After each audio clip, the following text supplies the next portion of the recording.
Hi, my beloved and beautiful family. Welcome to the sacred sanctuary of Mr. Peter's stories. The flame of my spirit burns brighter with each of you who joins our circle today. As ancient storytellers gathered tribes around dancing fires, so we come together, souls separated by oceans, yet bound by invisible threads of our shared humanity. A prayer of divine connection, standing in reverence before the mysteries of existence. Eternal creator of all things, sovereign over time and distance, we bow before your majesty with trembling hearts. We stand as witnesses to your miracle, souls from the corners of earth, drawn together by an unseen hand. Pour forth your divine protection like a rushing river over each precious being whose eyes fall upon these words. When life's tempests rage, be their unshakable fortress. When illness threatens, breathe your healing fire through their veins. Plant not mere seeds, but mighty oaks of joy that cannot be uprooted by life's fiercest storms. Illuminate our path with blinding clarity as we journey through narratives that shatter walls, heal ancient wounds, and forge bonds stronger than blood. Consecrate this gathering with your divine presence. Let it be so. Amen. Our global family circle. My treasured family, my soul aches to know, from which corner of our magnificent earth do you witness these words today? Are you among the amber waves of grain in America, where the Liberty Bells crack whispers stories of imperfect freedom in Philadelphia's hallowed halls? Or perhaps from England's mystical Stonehenge, where ancient peoples reached for the stars long before we knew their names? Do you walk the sacred paths of Ghana's Elmina Castle, where ancient stones still echo with prayers of ancestors who never forgot their dignity despite unimaginable suffering? Or do you stand in wonder before Kenya's Great Rift Valley, cradle of humanity itself, where our shared human journey began millions of years ago? Do you gaze upon South Africa's Table Mountain, standing as nature's monument to resilience through centuries of transformation? Or do you breathe the crisp air near Canada's majestic Niagara Falls, where the thundering waters mirror the power within your own soul? Are you beneath Australia's sacred Uluru, where the oldest living culture on Earth holds wisdom we desperately need, or among the Caribbean's treasured lands? Jamaica's mystical Blue Mountains, where the world's finest coffee grows alongside unbreakable spirit, Trinidad's astonishing Pitch Lake, nature's own miracle of constant renewal, Barbados' Harrison's Cave, whose crystal formations remind us that beauty forms in darkness, the Bahamas' breathtaking blue holes, portals to worlds beneath our understanding, Dominica's boiling lake, testament to the fire that lives beneath apparent calm, St. Lucia's towering pythons, twin sentinels guarding paradise, Grenada's underwater sculpture park, where art and nature become one beneath the waves. I implore you, make your presence known in the sanctuary of our comments. Whether you dwell among steel monuments to human ingenuity or in humble villages where the stars still sing clearly, speak. Your voice is the missing note in our symphony. Did our previous stories pierce the veil between worlds? Did they resurface memories you thought lost to time? Did emotion overwhelm you? Tears carving rivers down your cheeks, or laughter erupting from places long silent within? Share your raw truth. I hunger for it as a starving man craves bread. Attendants call, let your present thunder through the digital heavens. When enough voices join, even the universe itself must pause to listen. Hear this eternal truth that burns within my very marrow. You, yes, you, whose eyes meet these words in this perfect moment, you carry a light that has never before existed and will never again illuminate this world once you depart it. Without your singular flame, our constellation remains forever incomplete. With a heart not merely full, but shattered by the weight of love I bear for each of you, Mr. Peter. Your words in the comments below are not mere text. They are breaths of life into our collective soul. The November rain fell in sheets across Manhattan, reflecting the neon lights of the city in puddles that seemed to swallow the sidewalks whole. Tessa Moon rushed down Fifth Avenue, clipboard clutched to her chest, cursing under her breath as she dodged pedestrians. At 27, she had already perfected the art of moving through New York like water, fluid, unstoppable, and always racing against time. "Yes, Mrs. Vanderhilt, I understand the orchids must be Cattleya and not Phalaenopsis," she said into her earpiece, mentally adding another $3,000 to the already bloated budget for tomorrow's charity gala. "I've personally spoken to the florist, and the substitution will be completed by morning." Tessa checked her watch. 6:42 p.m. She still needed to confirm the final catering changes, review the seating chart one last time, and somehow make it to the hospital before visiting hours ended at 8. Her mother's voice echoed in her mind. "You can't pour from an empty cup, baby girl." But empty cups were all Tessa had known since her father's death 6 years ago. Stepping off the curb to cross the street, Tessa didn't notice the black Tesla that had run the red light until it was almost upon her. The screech of tires on wet asphalt pulled her attention up from her clipboard just as a blur of movement tackled her from the side, sending them both rolling onto the sidewalk as the car swerved wildly before speeding away. Pain shot through her shoulder as she hit the ground, her clipboard skittering across the wet pavement, papers scattering like fallen leaves. The weight on top of her shifted, and she found herself looking up into the most intense grey eyes she'd ever seen. "Are you all right?" the man asked, his voice deep with concern as rain pelted them both. Tessa pushed herself up on her elbows, wincing. "I think so. You didn't have to do that, you know. I would have seen it." "Clearly," he replied with surprising sarcasm, one eyebrow raised as he helped gather her scattered papers. "Is the ground always your preferred meeting place with potential clients?" Despite herself, Tessa felt a reluctant smile tug at her lips. "Only the ones who tackle me in the street." She accepted his offered hand and stood, taking in his appearance.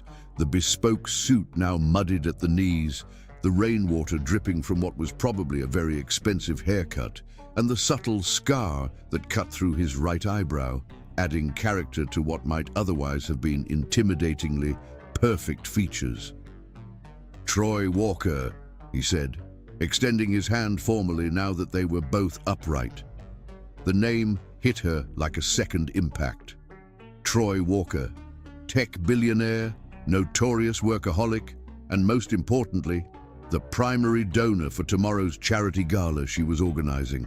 The man whose company had revolutionized artificial intelligence and whose face graced the cover of last month's Forbes.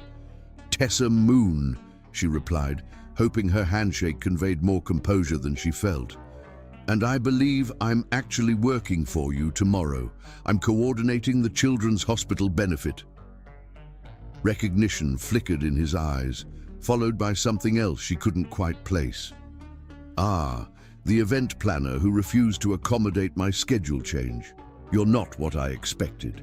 "And what did you expect, Mr. Walker? Someone who would rearrange an entire gala for one donor's convenience, no matter how generous?" The words left her mouth before she could stop them. Professional suicide delivered with a smile. To her surprise, Troy laughed, a genuine sound that transformed his face from merely handsome to something that made her chest tighten unexpectedly. "I expected someone older, less..." His eyes swept over her in a way that wasn't entirely professional. Direct. A crack of thunder split the sky, and the rain intensified, becoming a deluge that made conversation impossible. Troy glanced up at the darkening sky, then back at Tessa. "My car is around the corner. Let me give you a ride to wherever you're going." Tessa hesitated. "That's not necessary. I can grab a cab."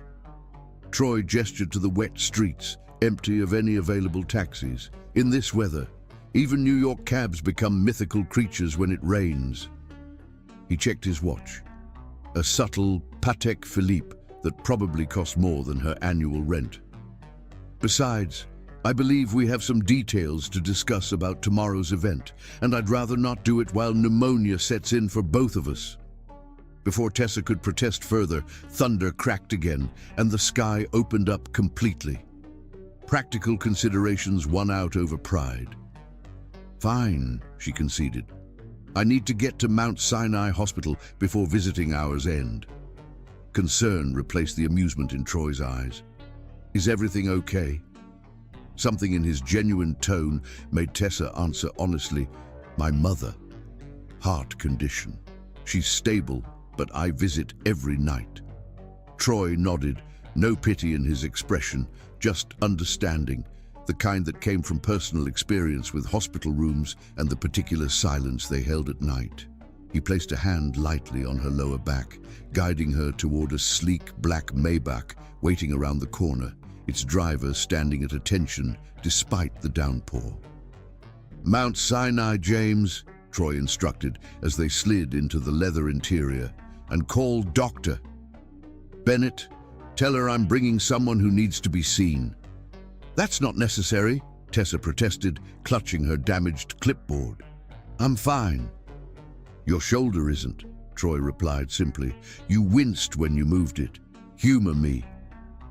The car pulled smoothly into traffic, the rain creating a cocoon of privacy around them. In the intimate quiet, Tessa became acutely aware of how close they were sitting, of the faint scent of his cologne, something woodsy and expensive, and of how his soaked shirt clung to the defined muscles of his chest. "So, Ms. Moon," Troy said, breaking the silence, "tell me why you refused to move $1 million charity gala just because I wanted it on Wednesday instead of Tuesday."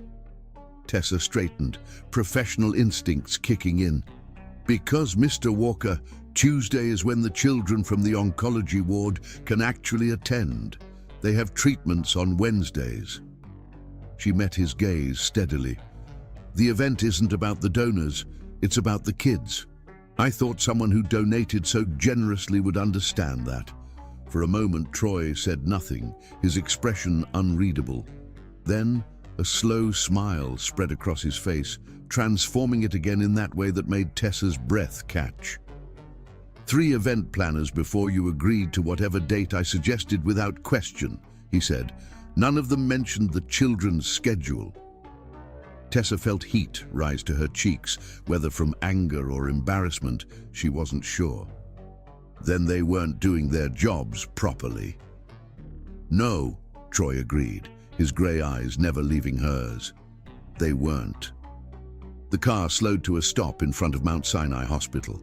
Through the rain-streaked windows, Tessa could see the familiar entrance, the place she'd spent countless nights over the past 3 years. "Thank you for the ride," she said, gathering her things and reaching for the door handle. "Wait," Troy said, his hand lightly touching her arm. "Let me walk you in.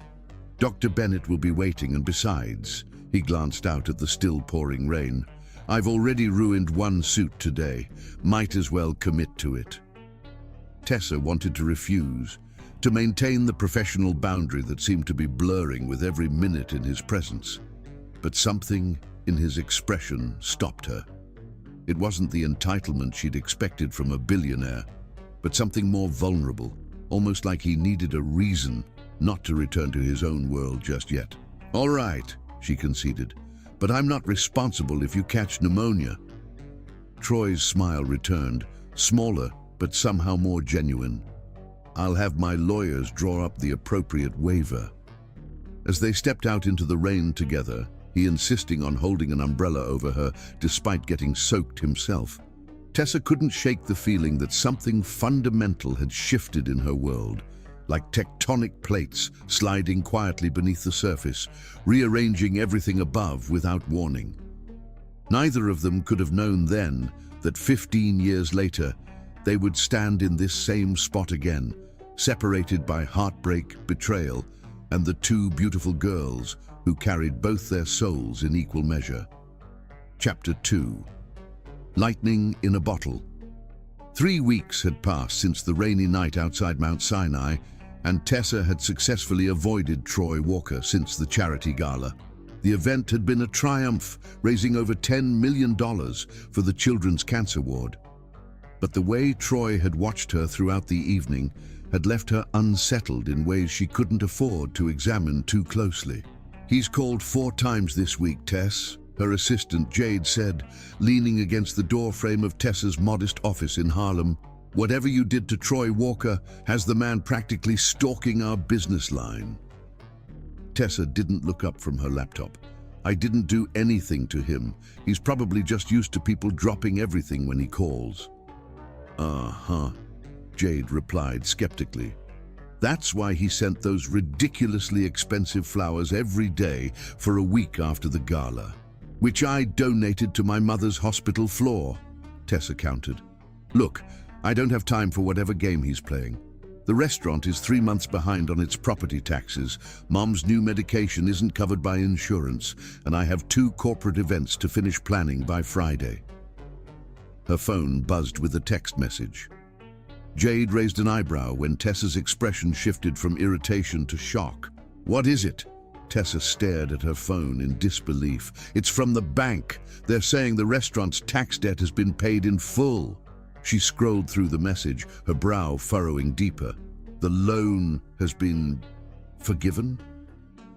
20 minutes later, Tessa stormed into the gleaming lobby of Walker Technologies, her worn leather boots squeaking slightly against the polished marble floor. The receptionist looked up in alarm as Tessa bypassed the security desk. "Miss, you need to—" "It's fine, Melissa," a smooth voice interrupted. Troy Walker stepped out of the elevator, impeccably dressed in a charcoal suit that made his gray eyes look almost silver. "Ms. Moon has a standing appointment." Tessa crossed her arms. "Does my standing appointment include you interfering in my financial affairs?" A hint of a smile played at the corner of Troy's mouth. "Would you prefer somewhere more private for this conversation? I'd prefer you explain why you paid off my mother's restaurant's debts without asking," she fired back, aware of the curious stares from employees and visitors alike. Troy glanced around at their audience. 60 seconds in my office, and if you still want to yell at me afterward, I'll bring you right back down to do it in the lobby." Tessa hesitated, then gave a curt nod. Troy guided her to the executive elevator, his hand hovering near but not touching her lower back. The doors slid closed, enveloping them in sudden silence. "The restaurant was targeted by predatory lenders," Troy said without preamble.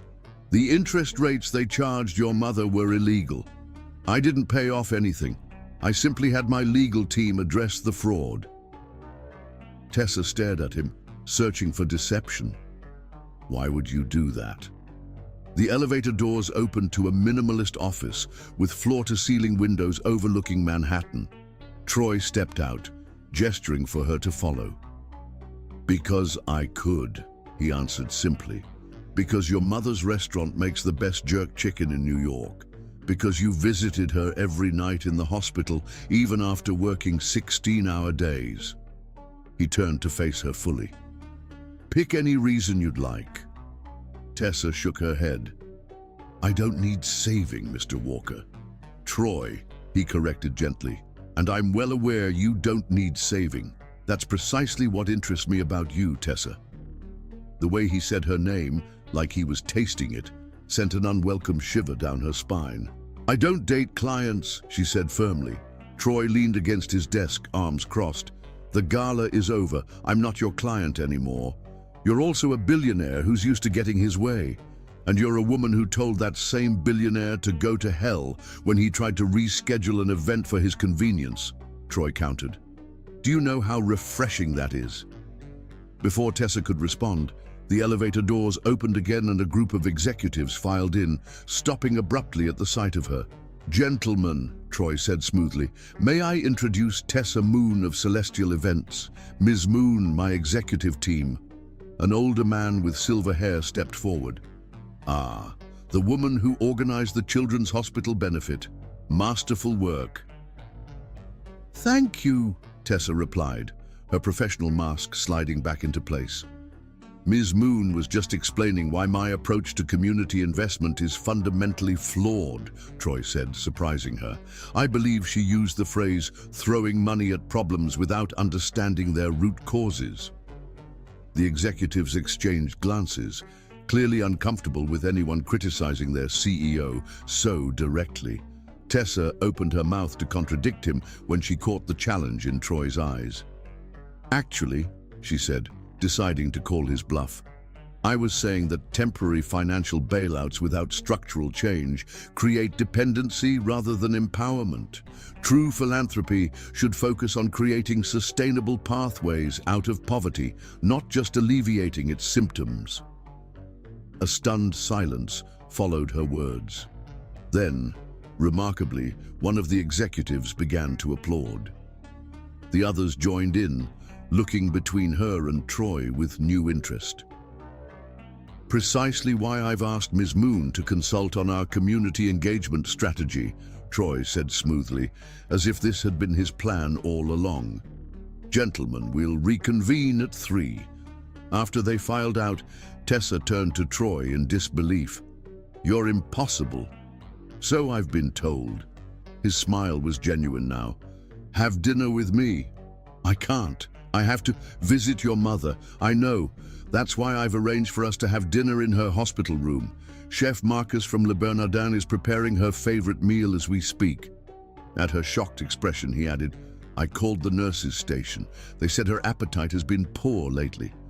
Tessa felt the carefully constructed walls around her heart waver. Why are you doing this? Troy stepped closer, close enough that she could see the flecks of blue in his gray eyes. Because in my world, people want things from me. My money, my influence, my name. But you, Tessa Moon, seem determined to want nothing at all from me. And it's the most fascinating thing I've encountered in years. Their gazes held for a long moment before Tessa looked away. One dinner, in my mother's room, and it doesn't mean anything. Of course not, Troy agreed, though his smile suggested otherwise. That evening, as her mother laughed genuinely for the first time in months, while Troy regaled her with stories of his technological disasters, Tessa felt something dangerous unfurl in her chest, something that felt disturbingly like hope.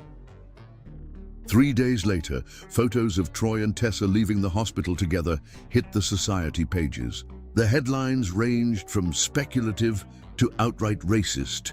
Walker tech billionaire slumming in Harlem, and gold digger set sights on NYC's most eligible bachelor. Tessa threw the newspaper in the trash, hands shaking with rage and humiliation. Her phone rang, Troy's private number, which she'd reluctantly saved. I don't want to hear it, she answered. Whatever this was, it's done. Turn on Channel 4, Troy said, his voice tight with controlled anger. Frowning, Tessa reached for the remote and switched on the small television in her apartment. There was Troy, standing at a podium in front of Walker Technologies, the assembled press corps hanging on his every word.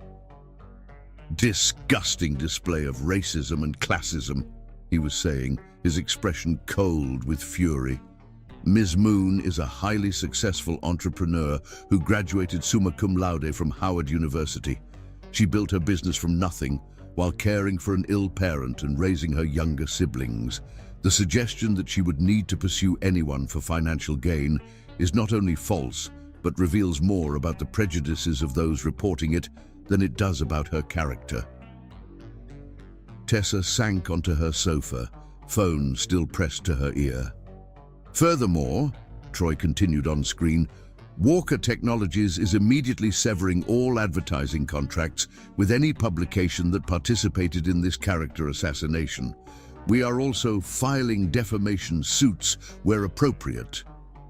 He paused, his expression softening slightly. On a personal note, I consider myself fortunate to know Tessa Moon, and anyone suggesting otherwise clearly hasn't had the privilege of her company. With that, he stepped away from the podium, ignoring the shouted questions from reporters. You didn't have to do that, Tessa said quietly into the phone. Yes, I did. Troy replied, and she could hear the sounds of him moving through corridors away from the press conference. "Nobody talks about you that way, not ever." Tessa closed her eyes, feeling tears threaten. No one had defended her like that since her father died. Troy, ... "I know you're independent. I know you don't need me to fight your battles," he said quickly. "But Tessa, I care about you. More than I should after just a few weeks. So please just don't shut me out because some tabloid journalists don't understand what I see when I look at you." "And what do you see?" she whispered. Troy's answer came without hesitation. "Everything I never knew I was looking for."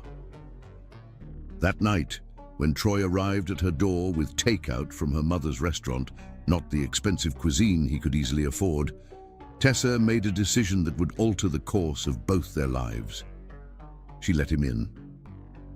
6 months later, despite warnings from friends and family on both sides, Tessa Moon became Tessa Walker in a simple ceremony at her mother's restaurant. As Troy slid the ring onto her finger, not the ostentatious diamond he'd originally offered, but a delicate band inlaid with moonstone that honored her name, neither of them could imagine that in less than 4 years they would be strangers again, separated by pride, betrayal, and 2 tiny heartbeats Tessa alone would hear. Chapter 3. Empire and Love. The first year of marriage transformed both Tessa and Troy in ways neither had anticipated. For Troy, Tessa brought humanity to his corporate empire. For Tessa, Troy offered stability she hadn't known since childhood, but paradise, as they would learn, was always temporary. "Absolutely not," Tessa said, standing firm in Troy's executive boardroom. "Walker Technologies will not be partnering with Global Farm while they price their medications beyond reach of the average American." The board members shifted uncomfortably, unused to anyone challenging their acquisition targets, much less the CEO's new wife. But Troy, seated at the head of the table, merely smiled. "My wife makes an excellent point, gentlemen," he said. "Peter, have legal draft a conditional partnership contingent on Global Farm reducing their pricing structure." Later that night, as they prepared for bed in their penthouse overlooking Central Park, Troy wrapped his arms around Tessa from behind. "You've made half the board terrified of you," he murmured against her neck. Tessa leaned back into his embrace. "Good. Someone needs to remind them that profit isn't the only measure of success." Troy turned her to face him, his expression suddenly serious. "You've changed everything, Tessa. The company, my life." He touched her cheek. "I never thought I could need anyone the way I need you." The words hung between them, vulnerable and raw. For a man who had built walls around himself since childhood, this admission was monumental. Tessa pressed her palm to his chest, feeling his heartbeat. "I need you too." Their happiness seemed unassailable until 3 months later, when Tessa woke in a pool of blood. "I'm sorry, Mrs. Walker," the doctor said gently. "You've lost the baby. You were only about 8 weeks along." Troy stood by the hospital window, his back to the room, shoulders rigid with grief. He hadn't even known Tessa was pregnant. She had planned to tell him that weekend. That night, alone in their bedroom, the silence between them stretched like a chasm. "Why didn't you tell me?" Troy finally asked, his voice raw. Tessa stared at the ceiling, tears sliding silently into her hair. "I wanted to be sure. After the first trimester..." Her voice broke. "I could have..." Troy started, then stopped. There was nothing he could have done, and they both knew it. He crossed the room and lay beside her, gathering her gently in his arms. For the first time since she'd known him, Troy Walker wept openly, his tears mingling with hers. "We'll try again," he whispered against her hair. "When you're ready, we'll build our family together, Tessa, I promise." That shared grief bonded them in ways their happiest moments never could. In the months that followed, Tessa threw herself into establishing the Walker Foundation, focusing on education initiatives for underprivileged communities. Troy expanded Walker Technologies globally, but always returned to her side, their partnership stronger for having been tested by loss. On their second anniversary, Troy surprised Tessa by purchasing her mother's restaurant building, transferring ownership to her mother with a lease set at $1 per year. Now, she'll never have to worry about rent increases again, he explained as Tessa stared at the deed in disbelief. Her mother embraced Troy with tears in her eyes. "You're the son I never had," she told him. And something in Troy's expression, a flash of the orphaned boy he'd once been, made Tessa love him even more fiercely. Later that night, as they danced alone in their living room to the same song they'd first danced to at their wedding, Troy whispered, "I want to try again, for a baby." Tessa pulled back slightly to look into his eyes. "Are you sure?" "The doctor said it might not be easy for me." Troy's hands tightened on her waist. "There's nothing I want more than a family with you, Tessa. Nothing in the world." They didn't know then that this deepest wish would soon become the catalyst for their destruction. 6 months later, Troy became increasingly consumed with a new global initiative, spending weeks traveling to Asia and Europe. Tessa attended board meetings in his absence, keeping his vision for ethical business practices alive while he pursued expansion. "You need to rest," her mother urged during one of their weekly dinners. "You look exhausted, baby girl." Tessa smiled tiredly. "I'm fine, Mom. Troy's built something amazing, and he needs me to help protect it while he's away." But as Troy's absences lengthened, something shifted. His video calls became shorter, his attention divided.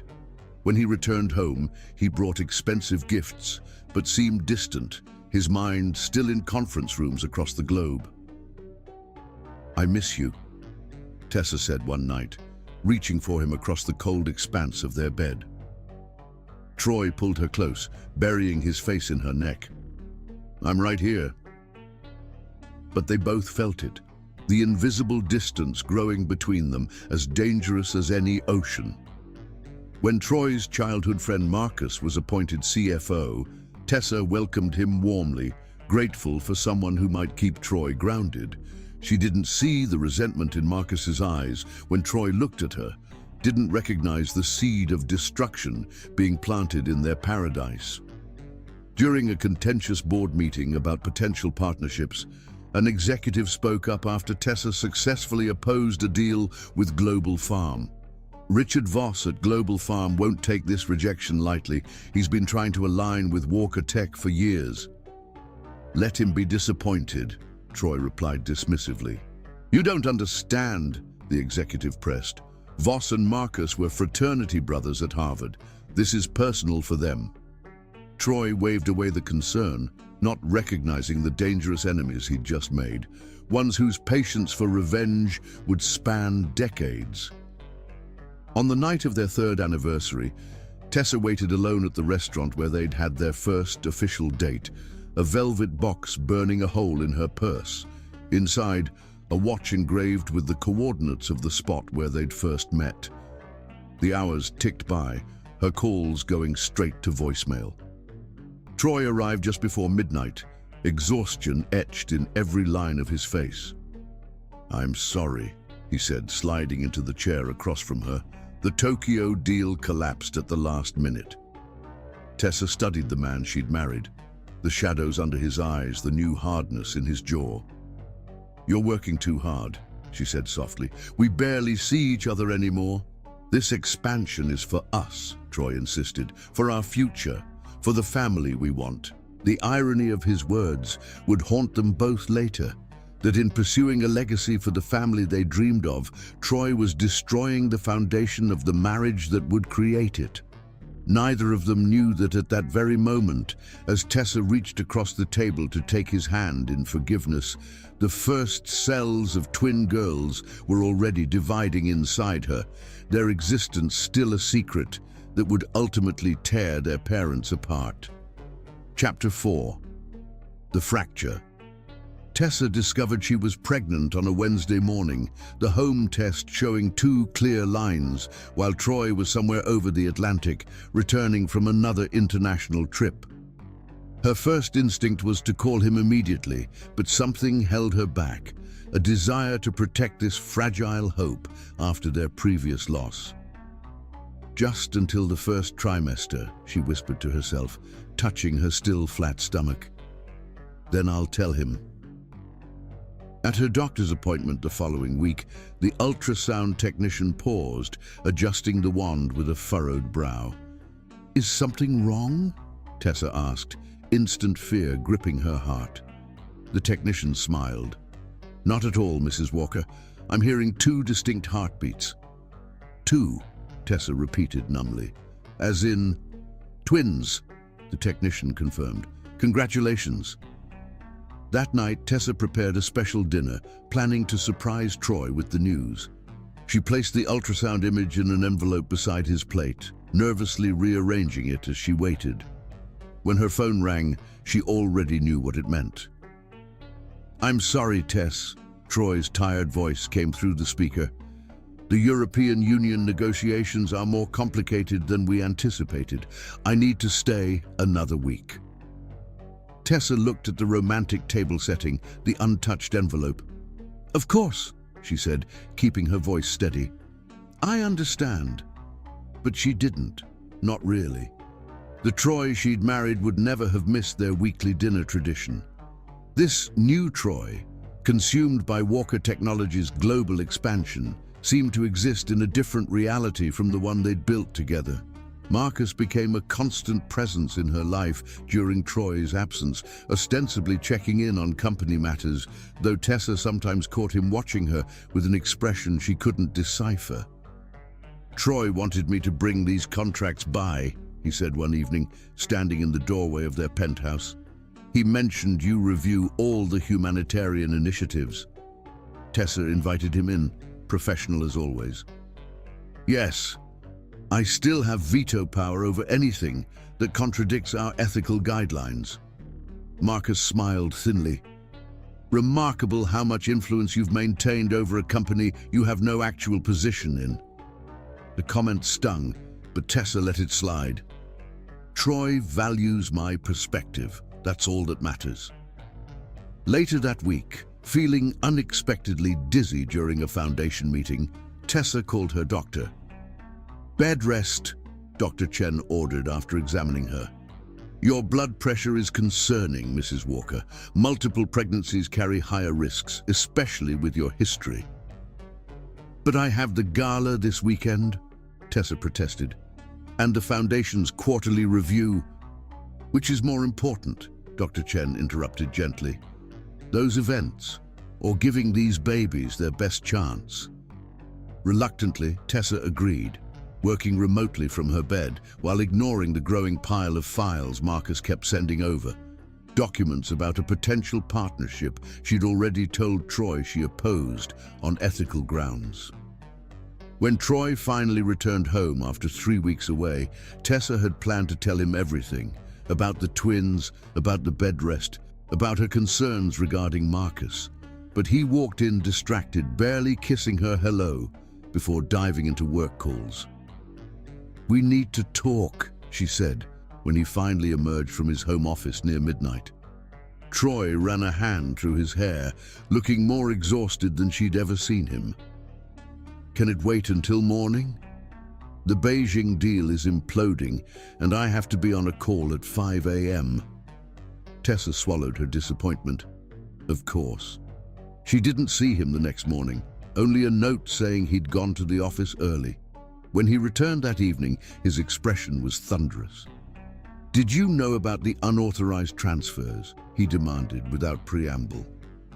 Tessa looked up from her tablet, confused. "What transfers?" Troy tossed a file onto the coffee table. $500,000 moved from the company's main account to an offshore holding. The authorization came from our home IP address. "That's impossible," Tessa said, sitting up straighter. "I haven't accessed any company finances." The timing matches exactly when you were home alone all week, Troy continued, his voice cold in a way she'd never heard directed at her. And the funds were routed to an account connected to Global Farm, the exact company you've been fighting our partnership with. Tessa felt her heart rate spike dangerously, spots dancing at the edges of her vision. Troy, I would never... Marcus found the discrepancy during the audit, Troy interrupted. He also found emails from your account to Global Farm's CEO, offering insider information about our acquisition strategy. The room seemed to tilt as Tessa struggled to process his words. That's not possible. Someone is setting me up. Why would anyone do that? Troy asked, but his tone suggested he'd already made up his mind. Tessa stood, steadying herself against the sofa arm. Maybe someone who resents my influence in the company. Someone who's been trying to undermine me for months? She met his gaze directly. Have you considered that Marcus might be behind this? Troy's expression hardened further.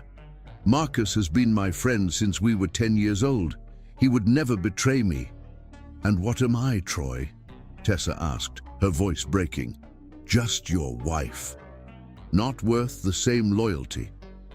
Something flickered in Troy's eyes. Doubt, perhaps, but it vanished quickly. I need to know if you did this, Tessa. Everything I've built is at stake.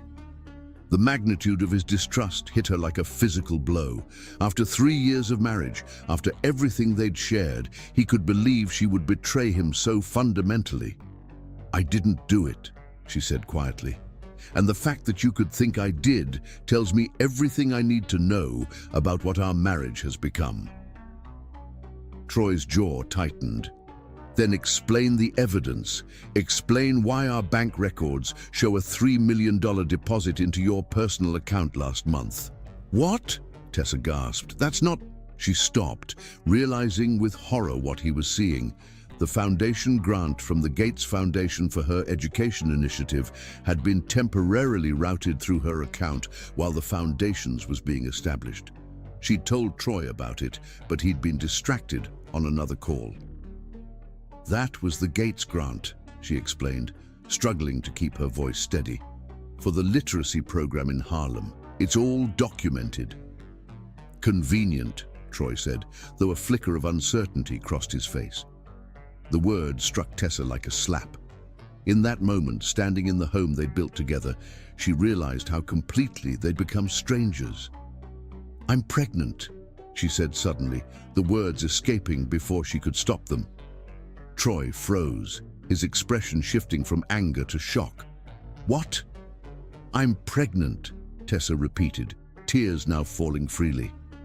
With twins. I've been waiting to tell you until I passed the first trimester after what happened last time. Troy stared at her, his face unreadable. How long have you known? 3 weeks, she admitted. I wanted to tell you in person, not over the phone while you were halfway around the world. Something dark passed over Troy's features. 3 weeks, he repeated, conveniently timed with these financial discrepancies. The implication hung in the air between them, poisonous and unspoken. What exactly are you suggesting? Tessa asked, her voice barely audible. Troy looked away, then back at her, his grey eyes cold as winter. How do I even know they're mine? The world stopped. The room fell silent except for Tessa's sharp intake of breath. In all their fights, through all their struggles, there had been lines neither had crossed. Until now. Get out, she whispered, one hand instinctively moving to protect her stomach. Get out of this house right now. Tessa, Troy began, regret already dawning in his eyes as he reached toward her. Don't, she cried, stumbling backward. Don't touch me, don't speak to me, just go. As Troy reluctantly left their home, neither realized that Marcus watched from his car across the street, a satisfied smile playing on his lips. His plan, planted evidence, fabricated emails, manipulated bank statements, had worked perfectly. For months, he had been methodically orchestrating their separation, intercepting messages, creating scheduling conflicts that kept Troy traveling when Tessa needed him most, and subtly pushing Troy toward exhaustion to ensure he'd be at his breaking point when confronted with the evidence. The seeds of doubt had blossomed into destruction, just as he'd intended. Marcus pulled out his phone and sent a text message to an unknown number. Phase 1 complete. Walker assets now vulnerable. Proceeding as discussed.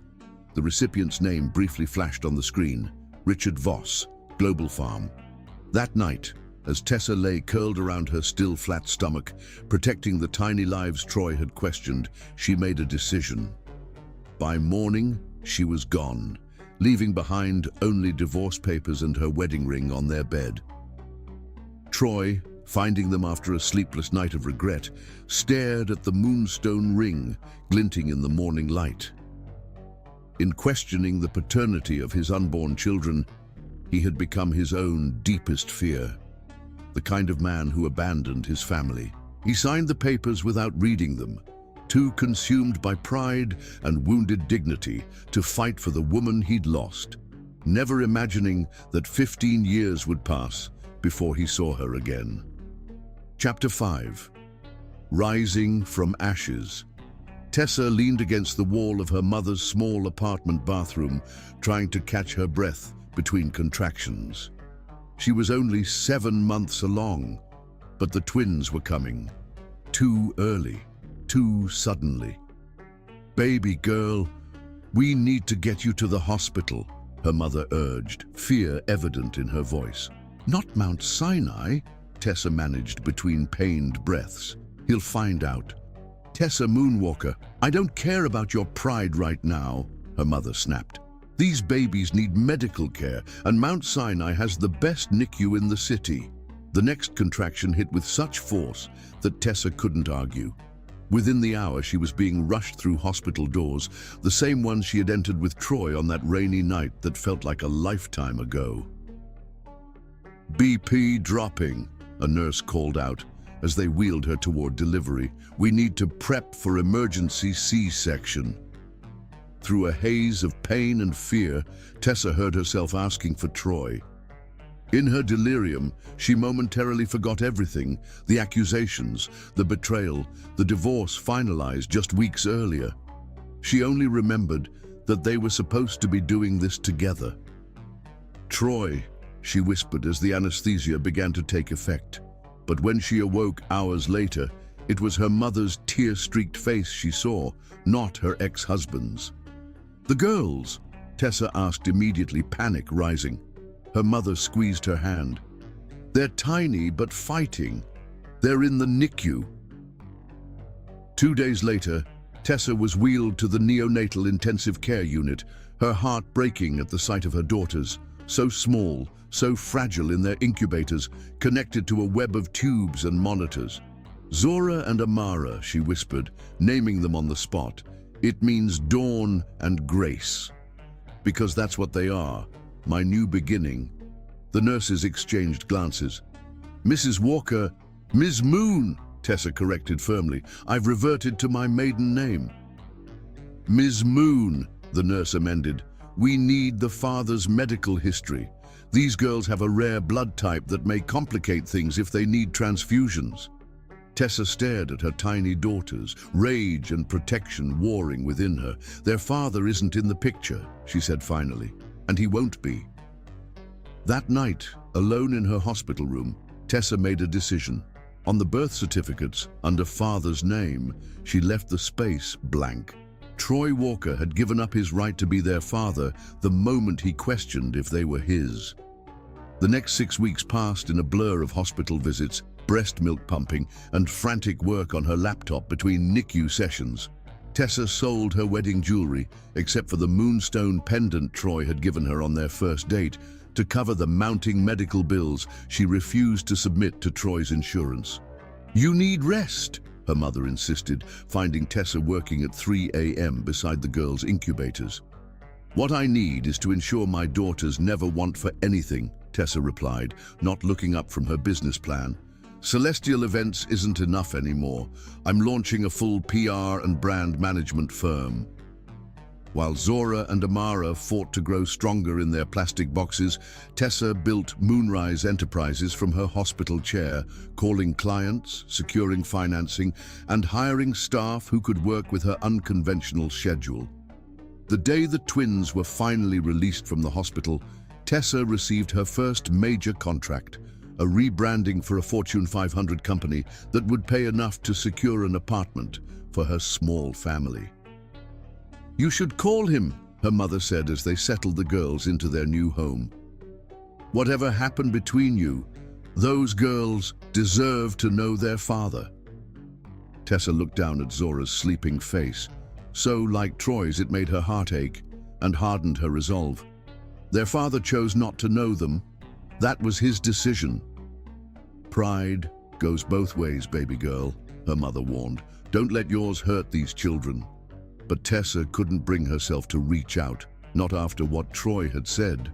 Instead, she built a life without him, her daughters the center of her universe. By the twins' first birthday, Moonrise Enterprises had grown enough to afford a modest house in a good school district. By their second, Tessa had a staff of 15. At 3, she expanded internationally. The irony wasn't lost on her that she was building the kind of global business Troy had sacrificed their marriage to create. But she did it differently, never missing a school event, always home for dinner. As the years passed, the inevitable questions began. Looking at photos on the mantle one night when the girls were 6, Zora asked, "Mommy, where's our daddy?" Tessa froze, her practiced answer suddenly stuck in her throat. She'd prepared for this, but the reality was harder than she'd imagined. "Your daddy was a good man," she said finally, the lie bitter on her tongue. "But he died before you were born." "Was he handsome?" Amara asked, always the romantic. Tessa thought of Troy's grey eyes, his rare, genuine smile. "Yes," she admitted truthfully, "very handsome." "Was he smart like Zora?" Amara continued.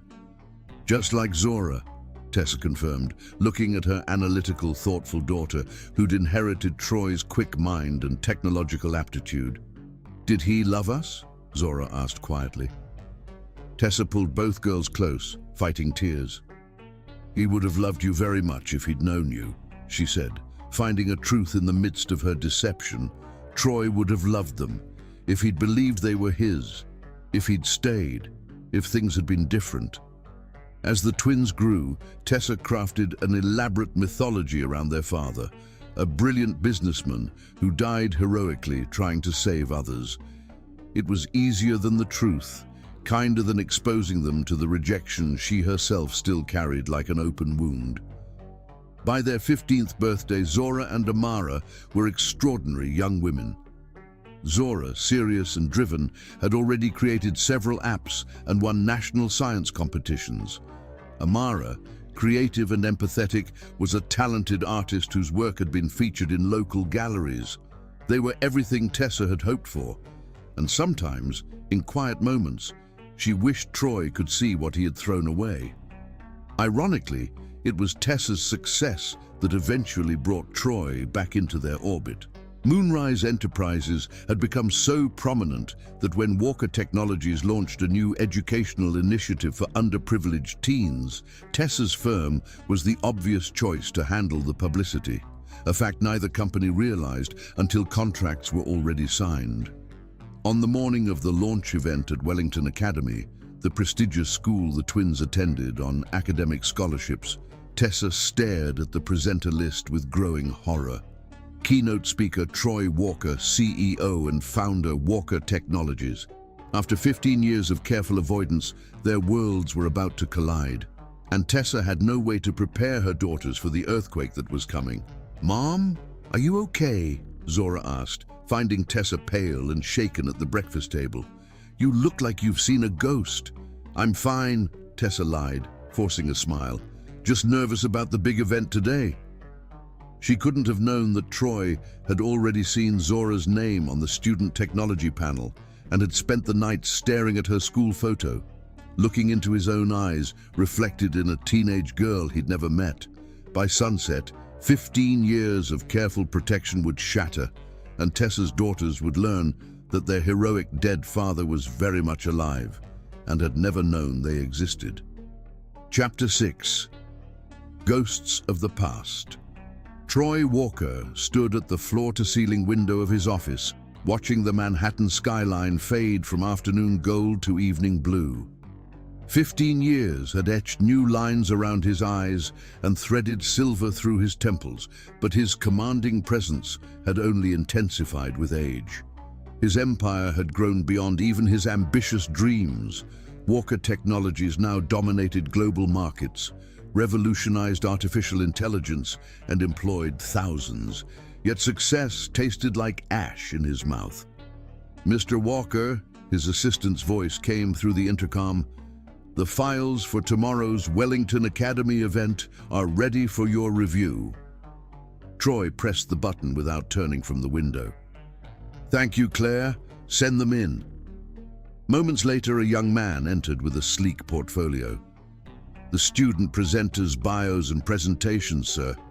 Ms. Chen thought you'd want to review them before tomorrow."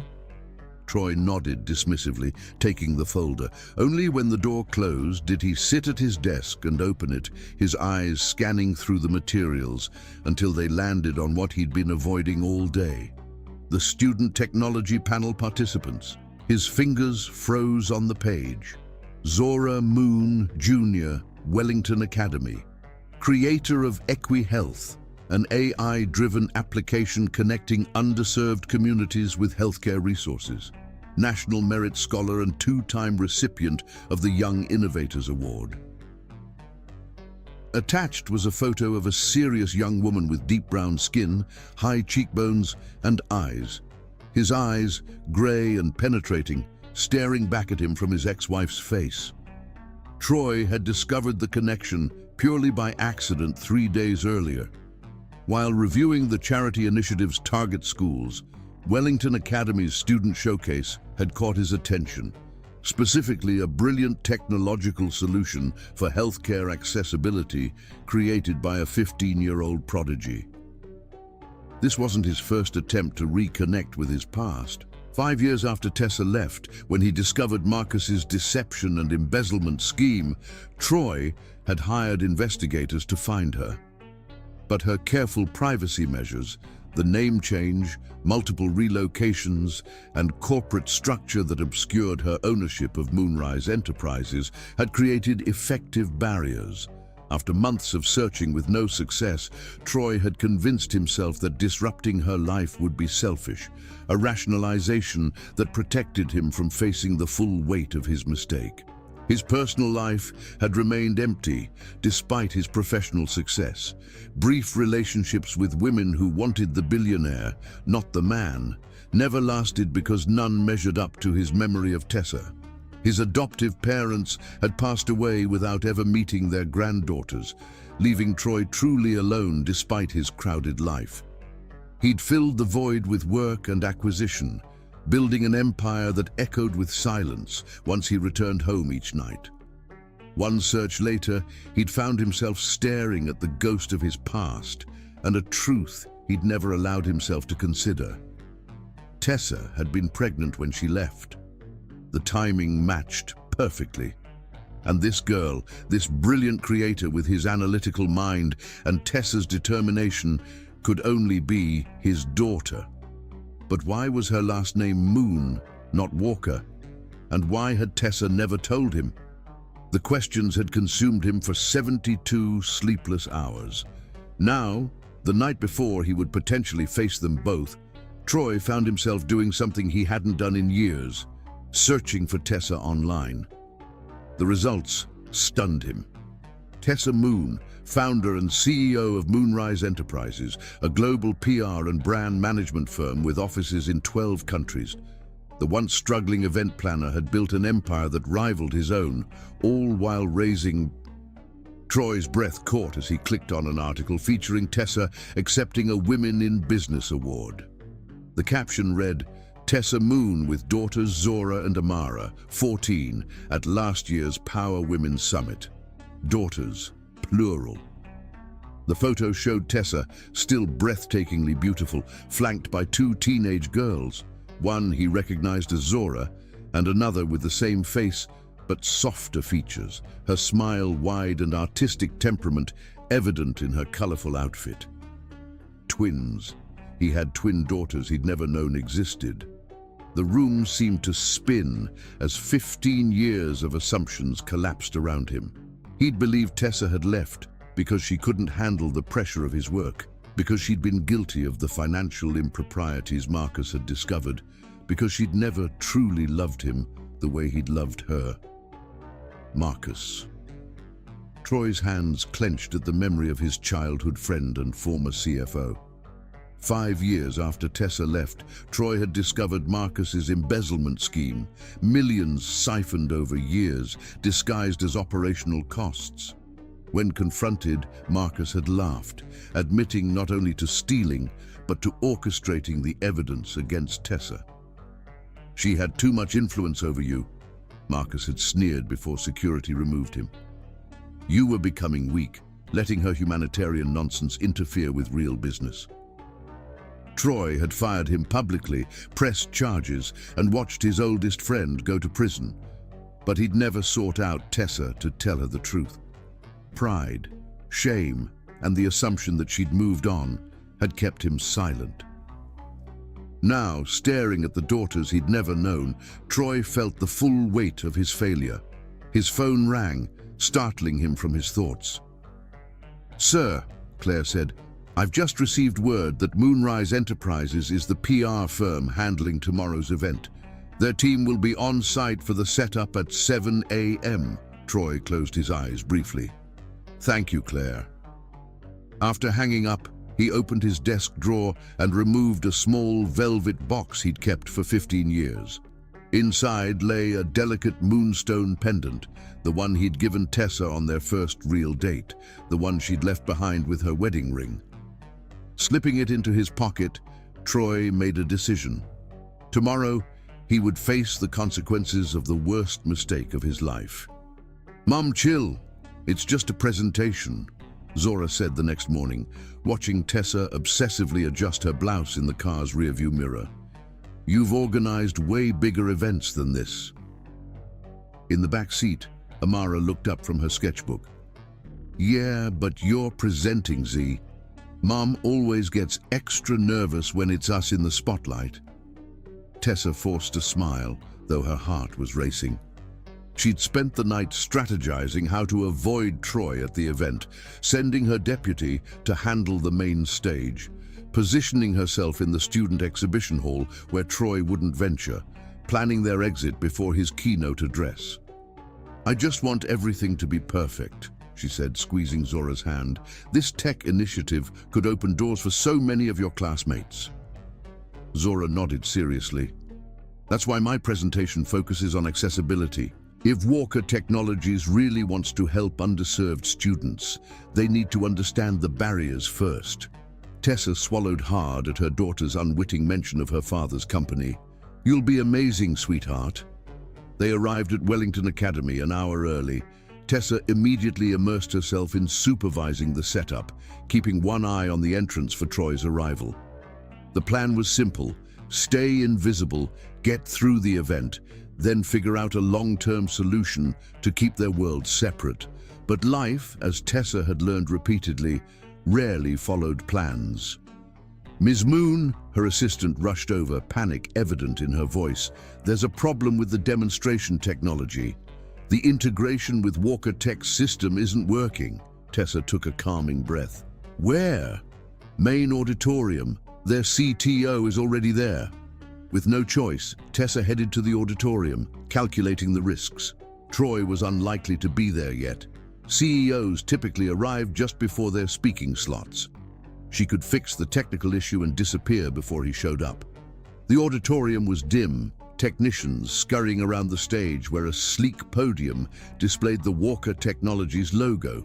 Tessa conferred quickly with her team and the Walker Tech CTO, identifying the compatibility issue with the presentation software. She was bent over a laptop, inputting the fix, when a familiar voice behind her stopped time itself. "Tessa." One word, her name in that voice, and 15 years vanished. Tessa's fingers froze over the keyboard, her body tensing like a deer sensing a predator. Slowly, she straightened and turned. Troy stood 10 feet away, looking both exactly the same and entirely different. The successful boyishness had matured into something more substantial. Power tempered with experience, confidence marked by loss. His grey eyes, the same ones that had haunted her dreams for years, the same ones Zora had inherited, locked onto hers with an intensity that made breathing difficult. "Troy," she managed, her voice steadier than she felt. For a moment they simply stared at each other, the technicians and staff fading into background noise. 15 years of unspoken words hung between them, too heavy for either to lift. Troy took a step forward. "I didn't know it was your company handling the event." "I didn't know you'd be here personally," Tessa countered, her professional mask sliding into place like armor. "Your office usually sends representatives to these initiatives." "I wanted to be here for this one." His gaze didn't waver. "Now I understand why." The implication was clear. He knew. Tessa glanced around the busy auditorium. "This isn't the time or place." "Then when, Tessa?" Troy's voice tightened. "After another 15 years. Before she could respond, the doors at the back of the auditorium opened and a stream of students entered for early seating. Among them was Zora and Amara, deep in conversation. Tessa's heart stopped. Troy followed her gaze, his expression changing as he saw the twins in person for the first time. Even from a distance, the resemblance was undeniable. Zora with his analytical focus, Amara with Tessa's warmth, both bearing the unmistakable blend of their parents' features. "They're beautiful," Troy said so quietly Tessa barely heard him. "They're my daughters," Tessa cut him off sharply, stepping into his line of sight. "And this discussion is over." She turned to leave, but Troy caught her arm, gently, but enough to stop her. The first contact between them in 15 years sent an electric shock through her body, memories of passion and betrayal colliding in a sudden rush. "Tessa, please," Troy said, and there was something in his voice she'd never heard before, desperation. "I know what Marcus did. I know he set you up." Tessa stared at him, processing his words. "What?" "5 years after you left, I discovered he'd been embezzling from the company for years. When I confronted him, he admitted to fabricating the evidence against you." Troy's grip on her arm loosened, but he didn't let go. "He went to prison, Tessa. I should have told you, but I didn't know how to find you, and I thought you'd moved on." The revelation hit Tessa like a physical blow. After all these years, to learn that her instincts had been right, that she'd been framed by the man who had resented her influence. But the vindication came too late, poisoned by Troy's final admission. "You didn't know how to find me?" she repeated incredulously. "You're one of the most powerful men in the world, with resources most governments would envy, and you couldn't find the mother of your children if you'd actually wanted to." Troy flinched. "I didn't know about them, Tessa. You never told me." "You accused me of lying about their paternity," she hissed, years of hurt suddenly fresh. "You questioned if they were even yours. Why would I have told you anything after that?" Their intensifying conversation had begun to draw attention. From the corner of her eye, Tessa saw Zora look their way, her expression curious, then concerned. "Mom," Zora called, starting toward them. Tessa pulled her arm from Troy's grasp. "Don't," she warned him. "Don't you dare say a word to her." But it was too late. Zora had reached them, Amara following close behind. "Mom, is everything okay?" Zora asked, looking suspiciously at Troy. Then recognition dawned on her face. "Oh, you're Troy Walker. I'm presenting in the student showcase today." She extended her hand professionally. "Zora Moon, your healthcare accessibility initiative inspired my project." Troy stared at his daughter's outstretched hand, emotions warring visibly on his face. Slowly, he reached to take it. "Stop!" Tessa stepped between them, a mother bear protecting her cubs. "Don't touch her." Confusion spread across Zora's face. "Mom, what's going on?" Amara asked, glancing between the adults with growing unease. The surrounding conversations had quieted, people watching the unfolding drama. Tessa knew they had to leave immediately before everything exploded publicly. "Girls, we need to go," she said, taking each daughter by the arm. "But my presentation," Zora protested. "Now, Zora," Tessa insisted. "Tessa, please," Troy said, his voice cracking. "Don't do this." She turned to him one last time, 15 years of protecting her children from the pain of his rejection, hardening her resolve. "You lost the right to any say in their lives the moment you questioned whether they were yours." With that, she guided the girls toward the exit, ignoring their confused questions, aware of Troy standing frozen behind them. They had almost reached the door when Troy called out, loud enough for everyone to hear, "They have my eyes, Tessa. Zora has my mother's nose. They're mine, aren't they?" The entire auditorium fell silent. Tessa stopped walking, her daughters stiffening beside her as the implication of his words registered. "Mom?" Amara whispered, her voice small and confused. "What is he talking about?" Tessa turned slowly to face Troy, rage and grief battling within her. In that moment, she hated him more than she'd ever thought possible. Not for what he'd done 15 years ago, but for this cruel public exposure of her most carefully guarded secret. When she spoke, her voice carried throughout the silent auditorium. Words she'd held back for 15 years, finally breaking free. "Don't you dare touch them. You don't deserve to be their father." Gasps and murmurs rippled through the crowd. Beside her, Zora and Amara stood frozen in shock, the foundations of their world crumbling visibly around them. "Our father," Zora finally managed, her voice strangled. "But you said he was dead." Tessa reached for her daughters, but they both stepped back, hurt and confusion in their eyes. "You lied to us," Amara asked, tears welling. "All these years?" Before Tessa could respond, Troy approached slowly, stopping a respectful distance away. His face reflected their daughter's pain, along with 15 years of his own regret. "I didn't know about you," he said gently to the girls. "I swear, if I had—" "Don't," Tessa interrupted. "Don't make promises now that you couldn't keep then." The girls looked between their parents, piecing together a puzzle they'd never known existed.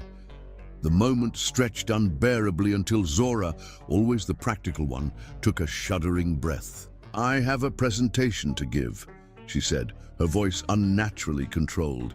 "We can deal with whatever this is afterward." With that, she squared her shoulders, Troy's posture exactly, and walked toward the stage, leaving her family's explosion hanging in the air behind her. Amara, tears streaming down her face, looked at Troy with a mixture of wonder and grief. "You're really our father? You've been alive all this time?" Troy nodded, unable to speak past the emotion closing his throat. "Why didn't you want us?" she asked, the simple question cutting more deeply than any accusation could have. "Amara," Tessa began, reaching for her daughter. "No," Amara stepped away. "I need to hear from him." Troy looked at this beautiful girl he'd never known, searching for words that could bridge 15 years of absence. "It wasn't that I didn't want you," he finally said. "I didn't know you existed, and that was the greatest mistake of my life." Amara studied him for a long moment, then turned and walked away, following her sister toward the stage. As she passed her mother, she whispered, "I can't believe you lied to us our whole lives." Left alone in their painful tableau, Tessa and Troy faced each other across 15 years of misunderstanding and loss.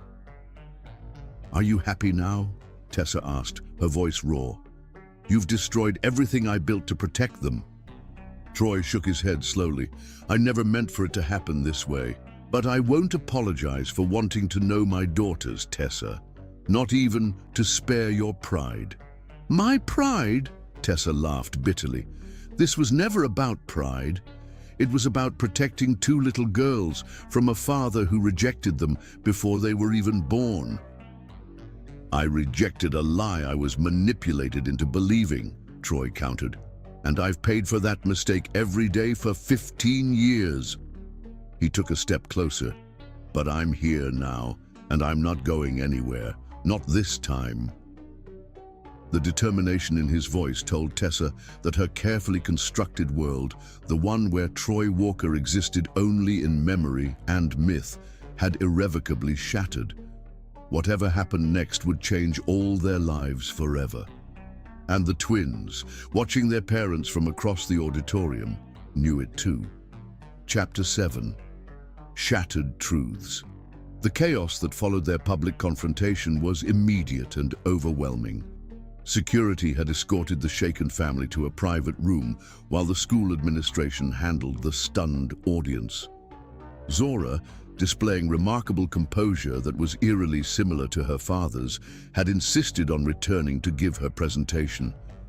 "I've worked too hard to let this stop me," she'd said, her voice steady despite the tears in her eyes. Tessa and Amara had watched from the back of the room, while Troy stood at a respectful distance, all of them witnessing as Zora channeled her emotional turmoil into a flawless presentation. Even in crisis, she was extraordinarily like her father, focused, resilient, refusing to show vulnerability publicly. The next 48 hours unfolded like a nightmare for the Moon family. "We need to talk," Zora announced when they finally arrived home that evening, Amara's eyes still red-rimmed from crying. "All of us. Now." In their small living room, the twins sat across from Tessa, a united front of betrayal and hurt. "Why did you tell us he was dead?" Amara asked, her voice small. Tessa's hands trembled in her lap. "I wanted to protect you." "From what?" Zora demanded. "From knowing our father is one of the most successful tech innovators alive?" "From knowing he questioned whether you were even his," Tessa answered quietly. "From knowing he chose his company over his family. From knowing he let me walk away pregnant and alone." The painful truth hung in the air until Amara broke the silence. "Did he really not know about us?" Tessa closed her eyes briefly. "He knew I was pregnant. What he didn't know was that I was carrying twins." "And you never told him," Zora concluded, her analytical mind piecing together the fragments. "You let us believe in a dead hero rather than give us a chance with our living father." The accusation stung because it contained truth Tessa couldn't deny. "I did what I thought was right at the time." "Well, now we'd like to decide what's right for ourselves," Zora stated, standing. "I want to meet him, properly." "Me too," Amara added, though with less certainty. Before Tessa could respond, the doorbell rang. Through the front window, she saw Troy's unmistakable silhouette on their porch, illuminated by the porch light. "That's him, isn't it?" Zora moved toward the door. "Zora, wait," Tessa began, but her daughter had already opened it. Troy stood there, looking uncertain in a way Tessa had never seen during their marriage. His eyes moved from Zora to Tessa, then to Amara, who had come to stand beside her sister.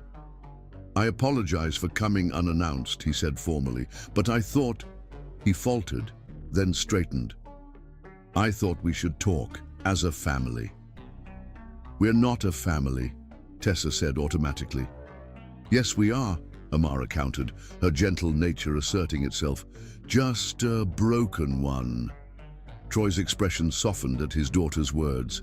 "May I come in?" Against her better judgment, Tessa nodded. What followed was the most surreal conversation of Tessa's life. Watching Troy interact with the daughters he'd never known, answering their hesitant questions, his eyes constantly returning to Tessa's face, as if seeking permission or forgiveness. "Why did you think we weren't yours?" Zora finally asked the question Tessa had dreaded. Troy's jaw tightened. "I was led to believe your mother had been unfaithful. I was wrong to believe it even for a moment." His eyes met Tessa's.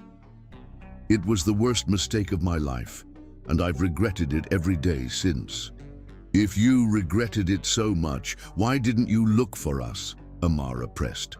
"I did," Troy admitted, surprising Tessa. "After I discovered Marcus's deception, I hired investigators. But your mother had changed her name professionally, moved several times, and left no digital trail. By then, you were 8 years old, and I convinced myself that disrupting your lives would be selfish." Tessa felt a flicker of vindication that he had at least tried, followed immediately by guilt that she had been so effective at hiding. As the night wore on, the twins gradually moved from hostility to cautious curiosity. Troy answered every question honestly, never once attempting to shift blame to Tessa, taking full responsibility for his failure. When the girls finally went to bed, physically and emotionally exhausted, Troy and Tessa sat in awkward silence. "They're extraordinary, Tessa," Troy finally said. "You've done an amazing job raising them." "I didn't do it for your approval," she replied, though without the heat of earlier. "I know." He hesitated. "But I want to be part of their lives now. I've lost 15 years I can never get back." Tessa stood, crossing her arms. "That's not my decision anymore, it's theirs." "And yours," Troy added quietly. "We'll have to find a way to coexist, Tessa, for their sake." As he left, Tessa felt the careful walls she'd built around her heart begin to crack.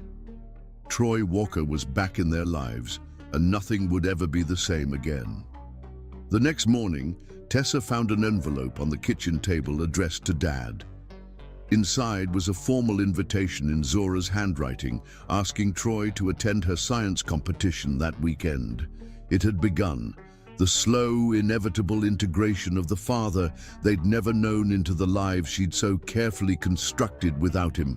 3 days later, Troy filed for partial visitation rights, and the battle Tessa had feared for 15 years officially began. Chapter 8. Battle Lines. "This is going to get ugly, Tessa," Caroline Weber warned, sliding the legal papers across her desk. "Troy Walker has hired Preston and Lockhart. They don't lose custody cases." Tessa stared at the formal petition for shared custody and visitation rights. "They're 15 years old. Doesn't that matter?" "It does," her lawyer admitted, "but the court also considers parental alienation. He's claiming you deliberately kept the girls from him. He abandoned us. He claims he didn't know they existed, that you disappeared without telling him about the twins." Tessa ran a hand through her hair in frustration. "He knew I was pregnant. He questioned if they were his." In a heated argument, according to his filing, Caroline leaned forward. "Tessa, I need you to understand what we're up against. Troy Walker is not just wealthy. He's respected, philanthropic, and can prove he tried to find you once he discovered his friend's deception. Meanwhile, you told your daughters their father was dead." The harsh reality settled heavily on Tessa's shoulders. In trying to protect her children, she'd given Troy his strongest weapon against her. At home, another battle raged. Zora had become Troy's fiercest advocate, while Amara remained caught between her parents, torn by conflicting loyalties. "He's taking us sailing this weekend," Zora announced over dinner, 1 month after their first meeting. The court had granted Troy supervised visitation while the case proceeded. "Sailing?" Tessa repeated, trying to keep her voice neutral. "He has a yacht," Zora continued, a hint of challenge in her tone. "He said it's named Moonrise, after you, apparently." Tessa froze. Troy had bought that yacht during their second year of marriage, surprising her with the name painted on its bow. The fact that he'd kept it all these years unsettled something deep within her. "That's nice," she managed. "You could come," Amara offered hesitantly. "He said you're always welcome." "I'm sure he did," Tessa murmured, ignoring the invitation. Later that night, she found Amara crying in her bedroom. "What's wrong, sweetheart?" "I feel like I'm betraying you when I spend time with him," Amara admitted. "But I want to know him, Mom. He's not what I expected."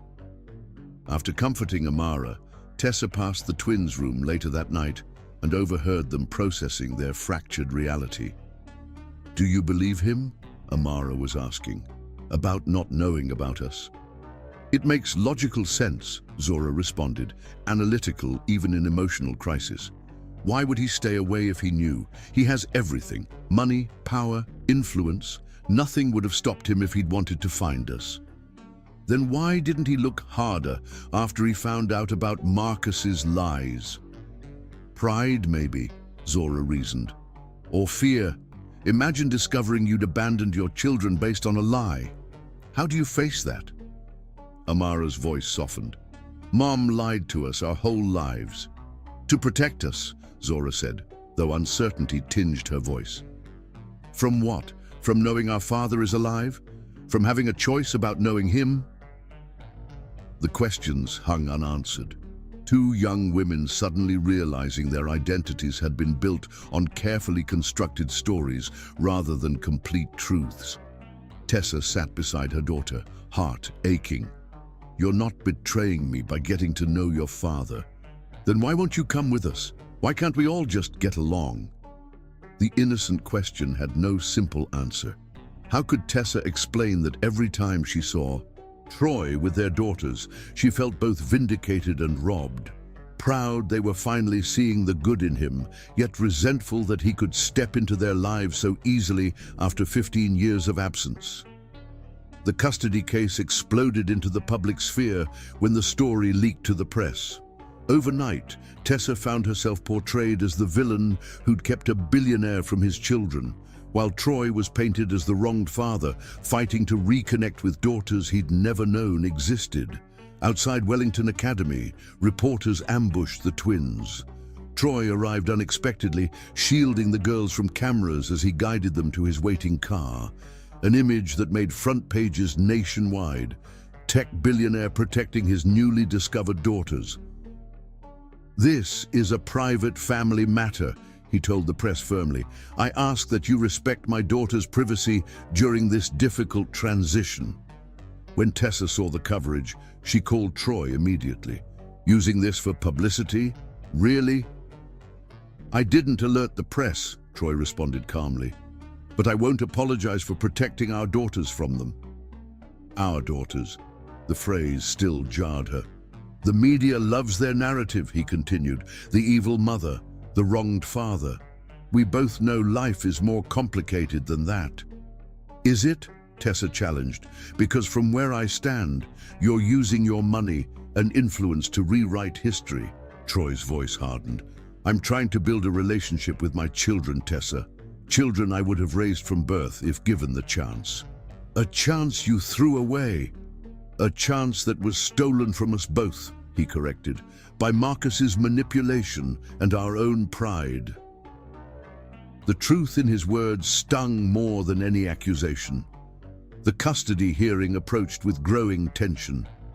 Troy's lawyers built a compelling case portraying him as a reformed workaholic who'd changed his priorities, who'd already formed meaningful connections with his daughters, who could provide opportunities Tessa simply couldn't match. Tessa's legal team countered with 15 years of devoted single motherhood, emphasizing the trauma of suddenly inserting an absent father into teenagers' established lives. 3 days before the hearing, disaster struck. Walking home from the library, Zora was accosted by reporters asking invasive questions about her parents. Fleeing their harassment, she stepped into the street without looking and was struck by a car. Tessa received the call while meeting with her lawyers. She arrived at the hospital to find Troy already there, pale with worry, pacing the emergency waiting room. "What happened?" she demanded. "Paparazzi," he said grimly. "They chased her into the street." Before Tessa could respond, a doctor approached. "Ms. Moon, Mr. Walker, your daughter is stable, but she needs a blood transfusion. She has a rare blood type. B negative with a specific antigen variation," Troy interrupted. "I have the same." The doctor looked surprised. "Yes, exactly." "That's fortunate. We don't have much of that type in our bank." "Test me," Troy said immediately. "I'll donate whatever she needs." Hours later, as Zora recovered with Troy's blood flowing through her veins, Tessa stood in the hallway, overwhelmed by the irony. The man she'd kept from her daughter's lives had just saved one of them. Amara found her there, eyes red from crying. The doctor said, if Dad hadn't been here with the right blood type, Zora might have... She couldn't finish the sentence. Dad. The word still sounded foreign coming from her daughter's lips. "Your mother has the same blood type." Troy's voice came from behind them. "She could have donated too." Tessa turned, surprised by his defense of her. "This isn't about proving who's the better parent," he continued quietly. "It's about Zora needing both of us." For the first time in 15 years, they stood united by concern for their child. The fighting and legal maneuvering suddenly seemed petty in the face of what they'd almost lost. In Zora's hospital room, Troy and Tessa sat on opposite sides of her bed, a physical manifestation of the division in their family. Yet when Zora weakly reached for both their hands, neither pulled away from the connection. "I hate this," Zora whispered. "I hate that we're in court, that you're fighting over us." "We're fighting for you," Tessa corrected gently. "No," Zora's voice strengthened. "You're using us to fight each other, and I nearly died because of it." Her words hung heavy in the room, undeniable in their truth. "The hearing's in 3 days," Troy said finally, "but I'm willing to pause the legal proceedings if your mother is." Tessa met his gaze across their daughter's bed. For the first time, she saw beyond her anger to the pain he also carried. 15 years of absence he could never reclaim. The knowledge that he'd missed every first, every milestone, every moment that made their daughters who they were. "Okay," she agreed softly, "for now." Outside the hospital room, Troy stopped her with a gentle touch on her arm. "This isn't how I wanted this to go, Tessa. Reporters hounding our children, courtroom battles, public opinion polls on our parenting." "What did you expect?" she asked wearily. "That I'd welcome you back with open arms?" "No," he admitted, "but I hoped we could find a way forward that didn't tear them apart." He hesitated, then added quietly, "That didn't tear you apart." The unexpected concern in his voice caught Tessa off guard. For a moment, she glimpsed the man she'd once loved, the one who'd held her through the night after her miscarriage, who'd defended her against society's judgment, who'd once put her needs above his own ambition. Before she could respond, her phone rang, Caroline Weber with news that would change everything again. "Tessa," her lawyer said urgently, "Troy's ex-CFO Marcus has come forward. He's willing to testify about framing you, about manipulating Troy against you. He says it's time the truth came out." As Tessa absorbed this development, she looked at Troy standing patiently nearby, waiting to continue their first civil conversation in 15 years. The battle lines that had seemed so clear were suddenly blurring, complicated by truth, circumstance, and the undeniable reality that their daughters needed both their parents, not as enemies, but as allies. The custody hearing might be postponed, but the true reckoning between Tessa and Troy had only just begun. Chapter 9. Revelations. The courthouse steps swarmed with reporters and photographers, all clamoring for the perfect shot of the tech billionaire fighting for his long-lost daughters. Troy had requested a private hearing, but the judge denied it, citing public interest. Now, Their pain would be dissected for entertainment. Tessa arrived early with the twins, ushered through a side entrance by security. Troy and his legal team were already inside, along with a gaunt, diminished figure Tessa hadn't seen in 15 years. Marcus Blackwood. Her heart raced at the sight of him. The architect of her destruction now looked hollow, prison having erased the arrogant executive she remembered. "Mom, are you okay?" Amara whispered, squeezing her hand. Tessa nodded, unable to speak as they took their seats. Across the aisle, Troy watched them with unreadable eyes. The hearing began with standard proceedings, but when Marcus took the stand, the room fell silent with anticipation. "Please state your relationship to the parties involved," the judge instructed. Marcus cleared his throat. "I was Chief Financial Officer at Walker Technologies and childhood friend to Troy Walker. I interfered in his marriage to Tessa Moon." "Elaborate, please." Marcus looked directly at Tessa for the first time. "I resented her influence over Troy and the company. She was changing him, making him prioritize ethics over profit. So, I fabricated evidence suggesting she was selling company secrets and manipulated financial records to make it appear she was embezzling funds." Gasps rippled through the courtroom. "And did Mr. Walker know about your actions?" "No," Marcus admitted. "He discovered my deception 5 years after their separation during an audit. When confronted, I admitted to manipulating evidence against Ms. Moon. Mr. Walker immediately initiated legal proceedings against me and attempted to locate Ms. Moon, though his efforts were unsuccessful due to her name change and privacy measures. By then, it had been 5 years since she had disappeared with their children." "Why are you coming forward now?" the judge asked. Marcus glanced at the twins. "Because those girls deserve to know their mother was protecting them from a situation I created, and because Troy deserves a chance to be their father, despite my interference."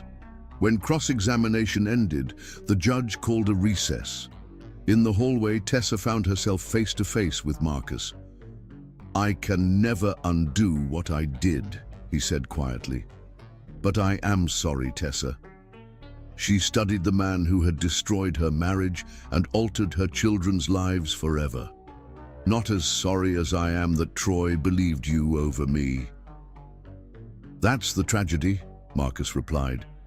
"He needed very little convincing because he was already afraid of losing you. I just exploited the fear he already had."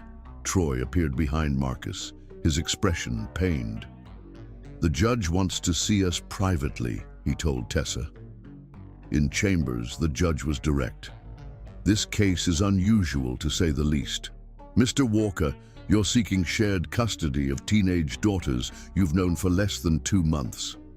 "Yes, Your Honor." "And Ms. Moon, despite 15 years of excellent parenting, you told these children their father was dead when you knew he wasn't." Tessa flinched. "I believed I was protecting them." The judge removed her glasses. "Here's my assessment. You both have valid claims and legitimate grievances. But this isn't about either of you. It's about 2 young women caught in the crossfire." She leaned forward. "I'm inclined to grant Mr. Walker regular visitation while maintaining primary custody with Ms. Moon until the girls turn 18, which is in less than 3 years. However, I strongly encourage you to resolve this privately for your daughter's sake." Outside, Troy approached Tessa hesitantly. "Can we talk? Without lawyers?" She nodded, following him to a quiet corner. "I'm withdrawing my custody petition," he said, surprising her. "Zora's accident made me realize I'm approaching this all wrong. Trying to force my way into their lives through courts just adds more trauma." Tessa studied him skeptically. "What are you proposing instead?" "A compromise. Regular visitation on your terms. I won't push for overnight stays or holidays unless they want it. You've been their only parent for 15 years. I respect that." His humility was unexpected. "Why the change of heart?" Troy looked toward their daughters, sitting together across the hall. "Because I finally understood what you've known all along. Their well-being matters more than my rights or my pride." For the first time since their reunion, Tessa saw genuine remorse in his eyes. "There's something else you should know," Troy continued. 5 years ago, I established a trust for them. When I couldn't find you, I still wanted to provide for them if anything happened to me. "We never needed your money," Tessa said automatically. "I know," Troy acknowledged. "You've given them everything they need, but it's there for their education, their futures, not to buy their affection, but because it's what a father should do." His words struck a chord Tessa had long buried, the recognition that despite everything, Troy had tried to be a father once he knew the truth. In the weeks that followed, an uneasy truce formed. Troy kept his promise, never pressuring the girls, always respecting Tessa's boundaries. He attended Zora's science competitions and Amara's art exhibitions, sitting quietly in the background unless invited forward. One evening, arriving to pick up the twins for dinner, Troy found Tessa struggling with a broken pipe in the kitchen, water spraying everywhere. Without a word, he rolled up his sleeves and helped, working alongside her to contain the flood, until the emergency plumber arrived. "Thank you," Tessa said afterward, handing him a towel. "Plumbing emergencies weren't covered in our visitation agreement," Troy joked tentatively, "but I'm happy to help any time." For the first time in 15 years, Tessa smiled at him, a small, guarded gesture, but something genuine. "The girls will be down in a minute," she said. "Would you like some coffee while you wait?" It was a tiny olive branch, but Troy recognized its significance. "I'd like that very much." As they sat at her kitchen table, the weight of their shared past hung between them, not just the pain and betrayal, but the love that had created their daughters, the connection that neither time nor distance had fully erased. "I never stopped wearing it, you know," Tessa said suddenly, pulling the moonstone pendant from beneath her blouse. "The first gift Troy had ever given her. Even when I hated you, I couldn't let it go." Troy's eyes widened at the admission. "Why?" Tessa traced the stone with her finger. "Because it reminded me that once, someone had seen me, really seen me, and loved me anyway." She met his gaze. "Before everything fell apart." The moment was interrupted by the twins bounding down the stairs, but something had shifted. A small crack in the wall Tessa had built around her heart, allowing the first fragile possibility that forgiveness, if not reconciliation, might someday be possible. What neither realized was that Marcus's testimony had unearthed more than just the truth about their past. It had awakened investigation into Walker Technologies' current financial practices, revealing irregularities that would soon threaten everything Troy had built and test this fragile new beginning in ways none of them could anticipate. Chapter 10. The Breaking Point. Troy's sleek corner office, once his sanctuary, now felt like a prison. For 3 days he'd barely left as lawyers and auditors combed through years of company records. Marcus's court testimony had triggered a Securities and Exchange Commission investigation into Walker Technologies' financial practices. "It's worse than we thought," Diane Chen, his current CFO, explained grimly. "Marcus didn't just frame Tessa. He created a complex web of offshore accounts and shell companies that continued operating after he went to prison." Troy rubbed his temples. "How did we miss this?" "The transactions were buried in legitimate international operations, the same expansion you were focused on when—" She hesitated. "When my marriage fell apart," Troy finished. "How bad is the damage? The company will survive, but your personal reputation is at risk. These transactions have your digital signature, Troy. The SEC will claim you either knew or were negligent." The implications were staggering. Years of building his reputation as an ethical tech leader could unravel overnight. But worse was the thought of his daughters learning of these allegations just as they were beginning to trust him. Troy's phone buzzed with a message from Zora. "Still coming to my robotics competition tonight?" He stared at the text. The SEC interview was scheduled for the same time, but there was no question where he needed to be. "Wouldn't miss it," he replied. That evening, Troy slipped into the auditorium just as Zora's team took the stage. From across the room, he spotted Tessa and Amara in the front row, saving a seat. The simple gesture, holding space for him in their family circle, meant more than they could know. "Thank you," he whispered, sitting beside Tessa. She nodded, her expression curious. "You look exhausted." "Long week," he admitted, "but nothing that matters more than this." Zora's team won first place. As she accepted the trophy, her eyes found her parents sitting together, and her smile illuminated the room. For that moment, Troy forgot about the investigation, the allegations, the potential ruin of everything he'd built. Until his phone vibrated with an urgent message. "SEC issued subpoenas. Story breaks tomorrow morning." Troy's face must have shown his distress because Tessa leaned closer. "What's wrong?" "Nothing to worry about," he lied, pocketing his phone. Later, as the family celebrated at Tessa's mother's restaurant, Troy watched his daughters laughing, his chest tight with fear. These precious moments of connection, hard-won over months of careful rebuilding, could shatter when the headlines broke. "May I speak with you privately?" he asked Tessa as the celebration wound down. Outside in the warm evening air, Troy struggled to find the right words. "There's going to be some negative press about me tomorrow, about Walker Technologies." Tessa's expression grew wary. "What kind of negative press?" "Financial irregularities connected to Marcus. The SEC is investigating transactions that have my signature, but that I never authorized." He met her eyes directly. "I need you to know I'm innocent, but it's going to get ugly." To his surprise, Tessa didn't immediately retreat behind her protective walls. Instead, she studied him with the same perceptiveness that had drawn him to her years ago. "Is this why you withdrew the custody petition?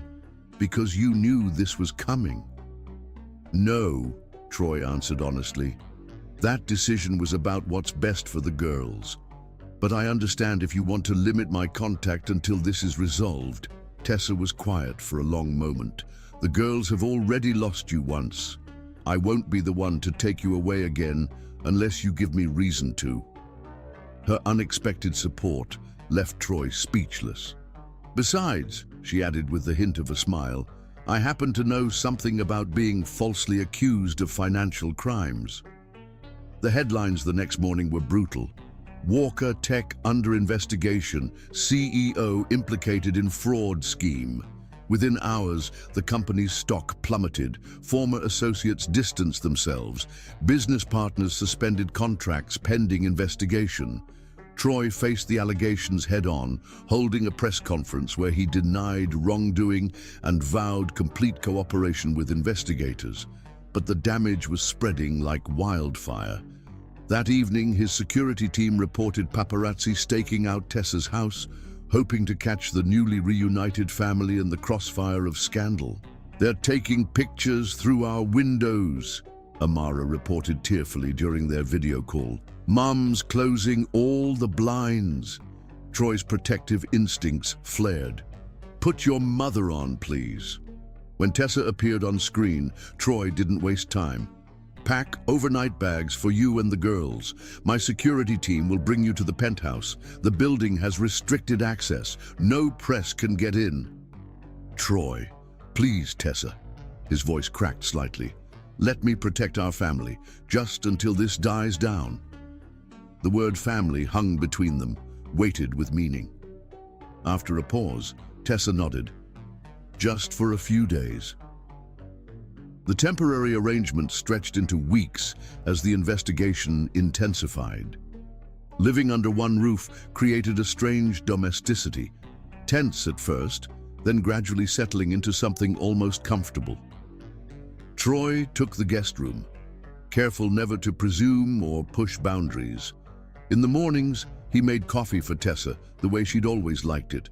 1 sugar, splash of cream, cup warmed first. The first time he placed it beside her laptop without comment, she'd looked up in surprise. "You remember," she'd said quietly. "I remember everything, Tessa."